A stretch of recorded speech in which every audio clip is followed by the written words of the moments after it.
Early in the morning, Jerubbaal, that is Gideon, and all his men camped at the spring of Harod. The camp of Midian was north of them, in the valley near the hill of Moreh. The Lord said to Gideon, "You have too many men. I cannot deliver Midian into their hands, or Israel would boast against me. My own strength has saved me. Now announce to the army, anyone who trembles with fear may turn back and leave Mount Gilead." So 22,000 men left, while 10,000 remained. But the Lord said to Gideon, "There are still too many men. Take them down to the water, and I will thin them out for you there. If I say, 'This one shall go with you,' he shall go. But if I say, 'This one shall not go with you,' he shall not go." So Gideon took the men down to the water.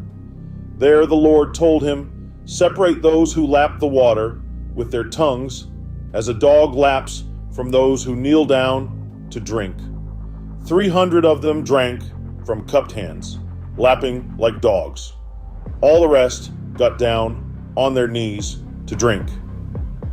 The Lord said to Gideon, "With the 300 men that lapped, I will save you and give the Midianites into your hands.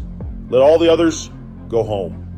So Gideon sent the rest of the Israelites home, but kept the 300 who took over the provisions and trumpets of the others. Now the camp of Midian lay below him in the valley. During that night the Lord said to Gideon, "Get up, go down against the camp, because I am going to give it into your hands. If you are afraid to attack, go down to the camp with your servant Purah and listen to what they are saying. Afterward, you will be encouraged to attack the camp." So he and Purah, his servant, went down to the outposts of the camp. The Midianites, the Amalekites, and all the other eastern peoples had settled in the valley, thick as locusts. Their camels could no more be counted than the sand on the seashore. Gideon arrived just as a man was telling a friend his dream. "I had a dream," he was saying. "A round loaf of barley bread came tumbling into the Midianite camp. It struck the tent with such force that the tent overturned and collapsed." His friend responded, "This can be nothing other than the sword of Gideon, son of Joash, the Israelite. God has given the Midianites and the whole camp into his hands." When Gideon heard the dream and its interpretation, he bowed down and worshipped. He returned to the camp of Israel and called out, "Get up, the Lord has given the Midianite camp into your hands." Dividing the 300 men into 3 companies, he placed trumpets and empty jars in the hands of all of them, with torches inside. "Watch me," he told them. "Follow my lead. When I get to the edge of the camp, do exactly as I do. When I and all who are with me blow our trumpets, then from all around the camp blow yours and shout, 'For the Lord and for Gideon.'" Gideon and the 100 men with him reached the edge of the camp at the beginning of the middle watch, just after they had changed the guard. They blew their trumpets and broke the jars that were in their hands. The 3 companies blew the trumpets and smashed the jars, grasping the torches in their left hands and holding in their right hands the trumpets they were to blow. They shouted, "A sword for the Lord and for Gideon."